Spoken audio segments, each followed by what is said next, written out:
Hello' guys, আজি আমি এটা বিশেষ স্থানলৈ গৈছোঁ। মোৰ লগত আহিছে মোৰ লগৰ এগৰাকী।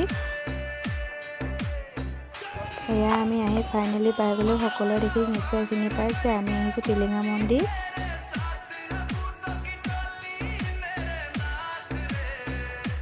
এয়া চাওকচোন, টিলিঙা মন্দিৰ বহুত ভিৰ হৈছে দেই। সকলোৱে নিজৰ মনৰ আশা লৈ আহিছে।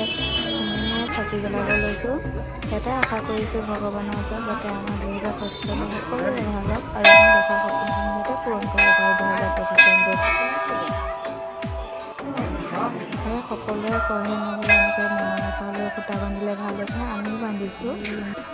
আপোনালোকেও বান্ধিব পাৰিব। আৰু লগতে আপোনালোকৰ যদি কিবা মনৰ আশা আছে, আপোনালোকে এনেকৈ টিলিঙা বান্ধিব পাৰিব। আচলতে কিমান টিলিঙা আছে, আৰু এয়া এগৰাকী টিলিঙা বান্ধিয়ে আছে যে তেওঁ দেখা সপোনবোৰ যাতে পূৰণ হওক।